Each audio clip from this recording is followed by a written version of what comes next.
So we already talked about it last month when Taylor Swift and her now ex-fiance Joe Alwyn split up after 6 years of being together. We speculated as to why that happened, and ultimately came to the conclusion that she probably either wanted to get married and he didn't, or he wanted to get married and she didn't. So they split ways. And now, hate it when that happens. In Taylor Swift fashion, she's found a rebound. And she always does this, and it's like, I can't believe that her fan base doesn't at this point connect the dots, that it's always her fault when her relationships fall apart like this, because I don't think it's normal to, after 6 years of being with somebody, to move on from them in a month. She's in a new relationship with Matty Healy, who is the lead singer of the 1975. We've talked about him before because he has gotten in trouble for a lot of problematic comments that he's made. And a lot of her fans, Taylor Swift fans, are mad because of Matty Healy's problematic past. And it looks like she is going into her problematic white boy era. I'm telling you, she's gonna go like, she's like going for the bad boys. She's already had a villain era. Now she's going through her like trauma era where she's gonna date nothing but men that are horrible for her. Is she gonna become problematic by proxy of dating Matty Healy? I love the idea instead that what Matty Healy makes her realize is that finally he actually is the problem, and every other, like, he's the one who finally helps her realize that she was the problem before. She's what, 31 at this point? You've had a prolific dating life. She needs to learn how to just not be in a relationship. For over a decade at this point. Very long time of dating, and many long-term relationships and short-term relationships, all of which have ended, and you're hot. I think your personality is rancid in that case. But also, like, I think I don't think it's unfair to point out, like, the size of a career like hers would play a huge role in your ability to find to make a successful relationship work. But at some point, you then logically have to recalibrate your priorities in life. Well, she's not willing to do that. Because you can't, at some point as Taylor Swift, you cannot soar to any greater heights. But anyway, this says, first report from The Sun, a source close to Taylor said, she and Matty are madly in love. It's super early days, but it feels right. They first dated very briefly almost 10 years ago, but timing didn't work out. Taylor and Joe actually split up back in February. We thought it was last month. So there was absolutely no crossover. This I dispute because she worked with Matty Healy on her album as early as fall last year. Okay. So they probably maybe rekindled their romance while Taylor was still in her relationship with Joe Alwyn. And then she made an appearance at a 1975 concert, actually two of them in London back in January when she was still with Joe Alwyn, which could possibly bolster that theory.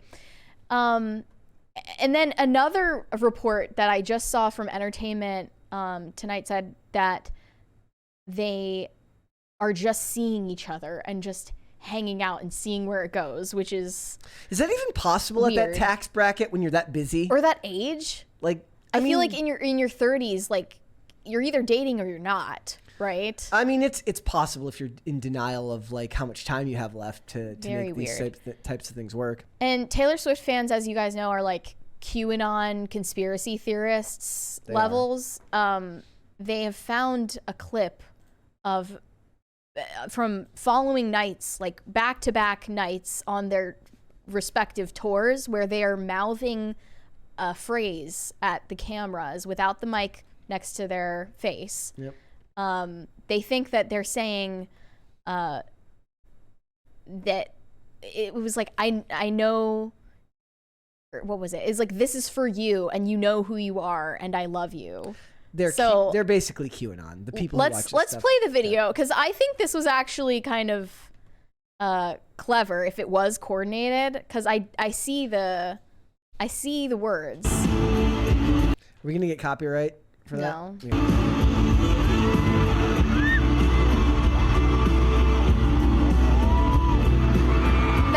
That's pretty discernible, right?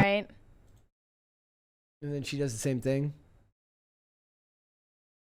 Yeah, they're QAnon level. The people who but people who that's do this. They clearly were doing something. Why would she be doing this for a guy she's been seeing for like a month? Why would she care that much? Why would either of them care this much? They've been together for like a month. Well, it's either a PR thing That's what I'm saying. Together, It is a PR thing, or for her, when you've made your brand about who you're in a relationship with, it all becomes a form of commerce. Okay, but the question is like, what does Taylor Swift have to gain from dating Matty Healy? He's the one who gains everything. She gains nothing. Yeah. So this seems real to me, actually. She's going through her bad boy phase. She gains nothing from dating someone who has been in trouble for like racism, sexism, xenophobia, you name it. He's had the controversy. Yeah, but like a decade later, she can just be like, "Oh my gosh, I was going through a rebound," and everyone's dated somebody bad when they're going through after a heart. She could just claim it was abusive. Yes, that's all she'll have to do later. That's easy. That's likely what will happen. But yeah, this is exactly what they asked. If it is PR, what exactly would they get out of it? For Matty Healy, it's obvious. He's way less famous than her. He gets a lot of fame from dating her, or from people thinking that they're dating when they're not. But for Taylor, does she get anything out of dating anyone? Because she's literally the most famous pop star right now and isn't going to leave that position anytime soon. I think that it's real. Did you see that they were miming the same phrase in the video? Yes, I did. I mean, come on, that's real. Whether they're dating for real or not, that was coordinated. You agree on that at the very least, right? Yeah, because I buy that anything to do with relationships is something she can use for her work. So you don't think that they were just finding things? Oh no, the QAnon. I do think that real. I do think her fans are QAnon level people that see stuff and everything. But yes, in this case, that was coordinated, a PR stunt, real, whatever you want to call it. But I mean, if it wasn't even a PR stunt and they just decided to do that because they think it's cute, that's really cringy because they're like, I think she froze her eggs. Both in their 30s, and I don't think that's like something you do. I bet you she ends up becoming the poster girl for in vitro. Well, I was wondering, like, where did Elon Musk go? I thought that he was trying to slide into her DMs, but they're both too busy. He just got curved. They're both too busy. Is he gonna see Unog anytime soon? His baby with Amber Heard? Not confirmed. Not confirmed. Like, he's the absent father. I bet she's frozen some eggs. I bet you she ends up becoming the spokesperson for in vitro later on. And what's it called? What? Either in vitro or surrogate pregnancy. I mean, that's what all celebrities are doing now. It wouldn't make her particularly interesting or unique for doing so. Yeah. It's just what's expected at this point. Well, that's another reason why she doesn't feel in any rush. She would be celebrated more for having a sperm donor baby than for starting a family and getting married. That's really sad. Yeah. Like, that's really, really sad. That's like, oh, you both got your career and got a family. You did everything that the feminists tell you is possible. Yeah. So recently, Matty Healy was also spotted at her Nashville show over the weekend. She did like 3 nights of her Eras tour in Nashville, which means that the entire city of Nashville right now is just out of commission. Like, I would not envy people living there right now because you can imagine it's just Swifties everywhere.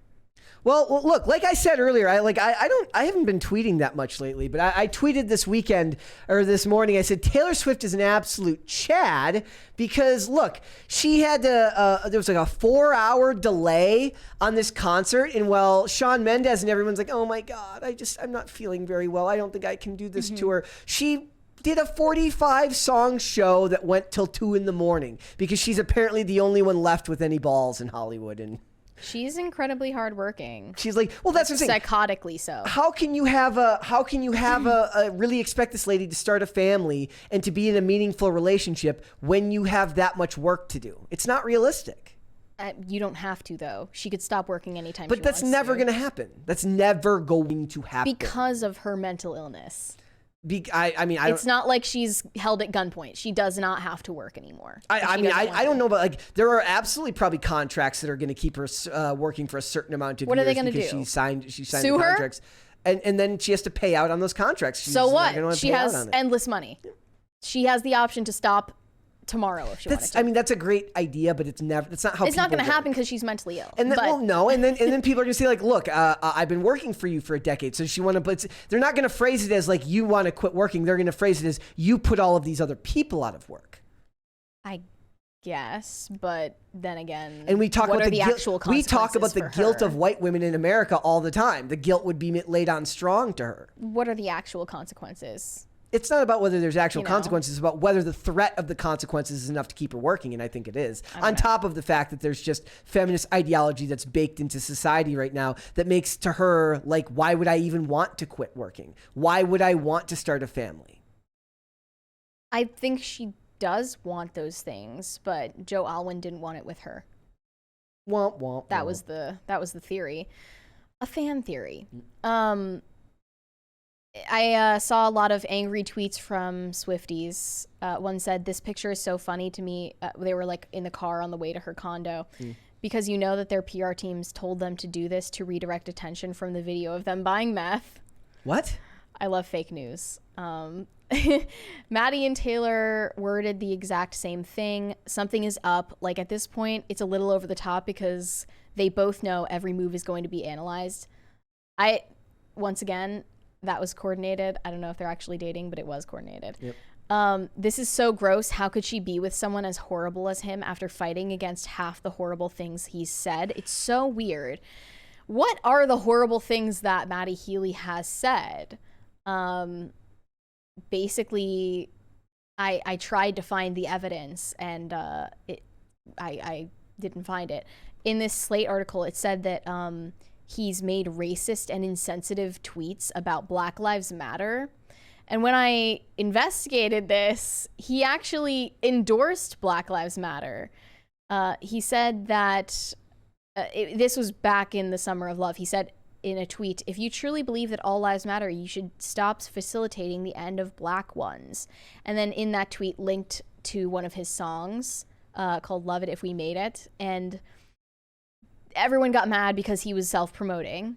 And then he deleted that tweet and then claimed that he only linked the song because he thinks it has lyrics that are relevant to racial issues. And then he followed it with another tweet of the same message and then tweeted again with another link to his song. And people were like, maybe what they're really saying "You're is that- doubling down." Maybe what they're really saying is he should have never had that Ben Shapiro TV on the screen at his concerts. Well, he's made a lot of political messaging with his shows, and like, from what you're referring to, I don't know if you wanted to explain that, but he has done like push-ups in front of TVs that are playing Ben Shapiro videos at his concerts. He's eaten raw meat. He's made a lot of Maybe he should do like a statements about masculinity and feeling like a pawn to the left. He said that the standard of never making a mistake is one that an entire generation has set up for themselves. The problem with Gen Z is that they've set up a moral standard that they can't even live up to. They're starting to realize that as they're getting into their mid-20s. When you're an idealistic 18 or 19-year-old, sure, but you will make mistakes, hurt people, you will do things that some people will perceive as rotten. It's this standard that I'm trying to break down. I'm just a bloke, so are you. No one's fooling anybody. And he said that he has felt like a pawn of the left that's had to prove how woke he is and how anti-racist he is. But he said, "I refuse to comment on the morally obvious. I'm not proving that I'm not racist. I'm not proving that I'm pro-women. I'm not proving that I'm on the left." because you can't prove it to their standard dance. anyways. I've done that game. I've done the work. I'm not interested in any insinuation that I am bigoted or racist or sexist for the enjoyment of someone on the internet. You know they hate that. Yep. When you say that you're not going to do the song and dance of like performative wokeness for them. So I don't think that this actually makes him a bad person. I think he's way too smart to be with Taylor Swift anyway, because she's performatively woke all the time. Make for hilarious conversations between the two. I also sent you that clip from her documentary from 2020 where she's like screaming at her dad about how she wants to be politically outspoken and is for some reason as a 30-year-old woman asking him for permission to do so. Involved with politics. That's or not religion. on the screen. Yeah, but We've not got involved with politics or religion. yeah, but this is on the home front. And also, back in the presidential election, I was in such a horrendous place that I wasn't gonna pop my head out of the sand for anything. Why would you? I mean, does Bob Hope do Well, it? why- Does Bing Crosby do it? Does Mick Hey, Jagger what the do it? hell? Come No, on. what I'm saying right now is Women ruining society. See, the way that they're triangulated right now, where it's her and it's Taylor Swift and her mom against her dad. Who's giving like the most basic, like good advice you could possibly give someone. Don't get involved. She continues. Hope and First Bing of all, Crosby. these aren't your dad's celebrities and these aren't your dad's Republicans. and At a fair point. So it's MAGA Republicans that she's complaining about here. Imagine if we came to you and said, hey, Which is funny too, because by today's standards, the Republicans of that era would be considered even worse than the ones now because the Overton window has shifted so far. All her dad is saying is that becoming politically outspoken could alienate a lot of her audience that she's courted over the years by starting out in country music. Yep. And she's like, shut up, Dad. You don't know me. You don't know my story. And he was instrumental in starting her career, so it's not like he doesn't have any intelligence on the matter. No. Yeah. She just is like a 14-year-old that just had their political awakening and actually doesn't know It's not a anything phase, about anything. Dad. It's literally that. But yeah, I just I don't know if I believe that this is a real relationship yet. But there's got to be some reasoning behind it. I can't think Because of any. this isn't good for her PR. No. Point blank. Period. If it is a PR fomance, He must be then- fantastic in bed. like. So you agree that it's not a PR relationship then? I don't know what I don't care. I think that the most interesting part about it is that any relationship from now on will be a PR move for her. That there is no such thing as a truly wholesome relationship for her unless it's literally kind of like the Dolly Parton thing where she married a contractor who nobody knows or could pick out of a lineup. Okay, so you're saying that for Taylor Swift or anyone at her level, that the idea of her having a real relationship versus a PR relationship is a false dichotomy. Only because she's made a career out of bad relationships being part of her tandem, in addition to her songwriting. So because relationships play such a strong central component in her business model, I don't know if you can have a real relationship. There's too much financial incentive for it to go bad or for there to be any amount of interest paid to it at all. The only way I could buy that it wasn't financially motivated or some type of PR stunt is if it wasn't as if literally, and not just like, oh, I can't tell you about him. It has to be the type of thing where she goes to the people at the interviews and she goes, I won't talk about it at all. This cannot be put out even as a question. Because if you even make it a question where it's like, ooh, you have a mysterious boyfriend. Who is he? That's still PR. Right? And now, if she said before the interview, no, I will not talk about him. It's none of your business. Keep it out your mouth, as Jada Pinkett Smith would say, or as Will Smith would say, right? So if she did that, I could buy that it's not PR. But until then, all of it's PR and all of it's fake. She's probably doing it to bring attention to her new album. Yes. Which it's not a new album. It's her re-release of Speak Now. Thanks for watching. Listen to full episodes of Pop Culture Crisis on Spotify. Keep up with us on social media and make sure you subscribe and ring that bell so you never miss the show. Bye, guys.